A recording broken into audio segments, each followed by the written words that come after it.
Citizenship act की धारा 6A को चुनौती देने वाली याचिकाओं पर आज सुप्रीम कोर्ट में सुनवाई शुरू हो गई है। सुप्रीम कोर्ट के 5 जजों की संविधान पीठ इस मामले को सुन रही है। हमने धारा 6A को चैलेंज किया है क्योंकि ये बांग्लादेशी घुसपैठियों को असम में बसाने के लिए ही लागू की गई थी 1985 में।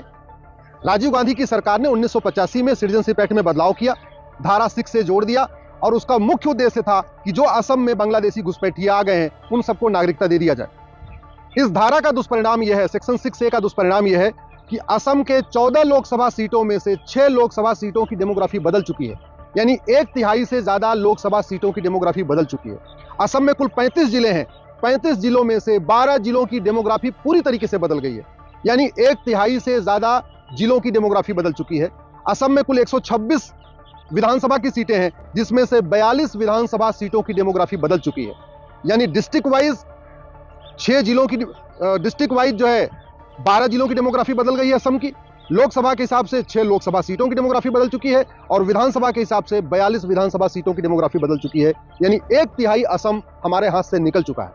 अगर यह धारा 6 से नहीं जोड़ा गया, खत्म नहीं किया गया और असम में घुसपैठियों को पहचान करके उनको बाहर नहीं किया गया, तो अगले 20 साल के बाद हमारे बच्चों को, हमारी पीढ़ियों को असम से पलायन करना पड़ेगा।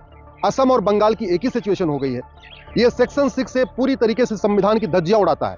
संविधान में जो सिटीजनशिप की कट ऑफ डेट है वो 1947 है। संविधान ये कहता है कि 1947 तक जो लोग भारत में आ गए हैं, जो लोग भारत में रहते हैं या पाकिस्तान से आए हैं, उन सबको नेचुरल सिटीजनशिप मिल जाएगी। लेकिन 1947 के बाद जो लोग भारत में आए हैं उनको सिटीजनशिप लेने के लिए बाकायदा एप्लीकेशन मूव करना पड़ेगा और उनको पूरा प्रोसेस फॉलो करने के बाद सिटीजनशिप मिलेगी। लेकिन सेक्शन 6A कहता है कि जो लोग असम में 71 तक आ चुके हैं ये सब असम के नागरिक हो जाएंगे। कहने का मतलब बांग्लादेश के एक गांव से एक आदमी असम में आया 71 में, वो तो भारत का नागरिक हो जाएगा, लेकिन दूसरा आदमी जो बंगाल में आया या यूपी में आया, बिहार में आया, वो घुसपैठिया कहलाएगा। तो ये जो धारा 6 है ये अपने आप में बहुत ही भेदभाव करने वाली है, डिस्क्रिमिनेटिव है। ये पूरी तरीके से संविधान की धज्जियां उड़ाती है। ये जो धारा 6A है ये घुसपैठियों को लीगलाइज करने के लिए, उनको सिटीजनशिप देने के लिए बनाई गई है। इस धारा 6A के कारण हमारी देश की एकता अखंडता को बहुत बड़ा खतरा है। असम की डेमोग्राफी बदल रही है। असम में जो कल्चरल, वहां पे असम का जो कल्चर था वो खत्म हो रहा है। असमी भाषा वहां खत्म हो रही है। असम के नागरिकों की जो संस्कृति वो अपनी खत्म हो रही है। पूरी तरीके से वहां एक पर्टिकुलर कम्युनिटी बहुत तेजी के साथ फैलती चली जा रही है। इसलिए हम सब लोगों ने सुप्रीम कोर्ट से मांग किया है, आप धारा 6A को खत्म करिए। पूरे देश में सिटीजनशिप की एक ही कट ऑफ डेट होनी चाहिए, 1947। 1947 के बाद जो भी आया है वो अप्लाई करे, एप्लीकेशन मूव करे, उसके बाद सरकार उसको पूरा स्क्रूटनाइज करे, उसको फॉलो करे। अब ये सेक्शन 6A के कारण क्या हो रहा है कि असम में जो भी आया, चाहे वो घुसपैठिया आया, कोई जिहादी आया, कोई असम में अलग तरीके से किसी और मतलब और कोई पर्पज लेके आया, वो सब सिटीजनशिप के लिए अप्लाई कर सकते हैं, क्योंकि असम के लिए कट ऑफ डेट 71 हो गई है।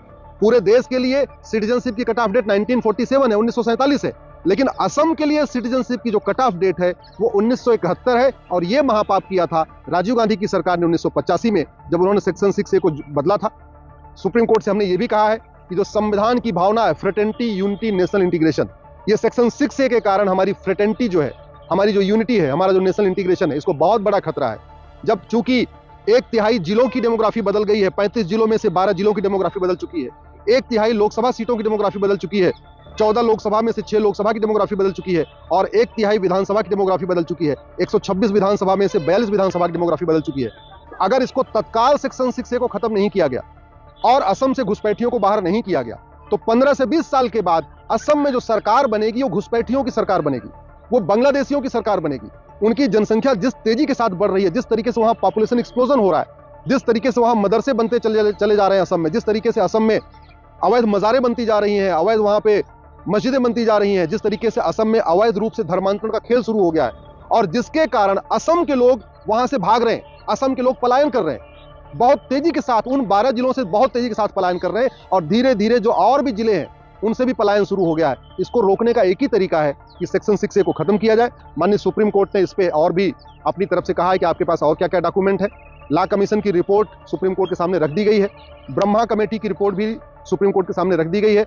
इसके अलावा लेफ्टिनेंट जनरल साहब का जो एक वहां से लेटर था, उन्होंने जो सरकार को लिखा था उस समय की घुसपैठिए कितने खतरनाक है, वो रिपोर्ट भी सरकार सुप्रीम कोर्ट के सामने रख दिया गया है। हमने ये भी कहा है अगर सुप्रीम कोर्ट परमिशन देगा तो जो लेटेस्ट चुनाव हुआ है 2021 में, उसकी वोटर लिस्ट को भी सुप्रीम कोर्ट के सामने रखेंगे, क्योंकि जो जनगणना हुई वो तो 2011 में हुई है, लेकिन जो वोटर लिस्ट है वो हर चुनाव के पहले बनती है। जैसे पार्षद प्रधान का चुनाव होता है तब भी वोटर लिस्ट अपडेट होती है, लोकसभा के चुनाव में भी वोटर लिस्ट अपडेट होती है, विधानसभा के चुनाव में भी वोटर लिस्ट अपडेट होती है। तो 2019 के लोकसभा चुनाव की वोटर लिस्ट है हमारे पास, 1999 की भी वोटर लिस्ट है हमारे पास, 1951 की भी वोटर लिस्ट है। अगर वोटर लिस्ट को कंपेयर कर लिया जाए तो पता चलता है कि असम की डेमोग्राफी कितनी तेजी के साथ बदली है। अगर आप 1951 की वोटर लिस्ट और 2021 में जो लेटेस्ट चुनाव हुआ विधानसभा का, जब हेमंत बिस्व शर्मा जी मुख्यमंत्री बने, आप 1951 की वोटर लिस्ट और 2021 की वोटर लिस्ट को कंपेयर कर लीजिए असम की किसी भी विधानसभा की, तो पता चलेगा हर एक विधानसभा में बहुत तेजी के साथ बदलाव आ रहा है। जो 42 विधानसभाओं में पूरी तरीके से डेमोग्राफी बदल चुकी है, लेकिन बाकी विधानसभा क्षेत्रों में भी डेमोग्राफी बहुत तेजी के साथ बदल रही है। तो नक्सल में आप देखिए तो जिन 12 जिलों की बदली है वो तो कंप्लीट बदल चुकी है डेमोग्राफी, लेकिन जो बाकी के जिले हैं वहां की भी डेमोग्राफी बदल रही है, बाकी लोकसभा क्षेत्रों की भी डेमोग्राफी बदल रही है, बाकी विधानसभा क्षेत्रों की डेमोग्राफी बदल रही है। मुझे पूरा भरोसा है केंद्र सरकार हमारी याचिका का समर्थन करेगी, हेमंत बिस्व शर्मा की जो राज्य सरकार है वो भी हमारी याचिका का समर्थन करेगी और सुप्रीम कोर्ट सेक्शन 6A को खत्म करेगा, जिससे पूरे देश में, असम में भी घुसपैठियों को निकालने का रास्ता साफ होगा और पूरे देश में एनआरसी लागू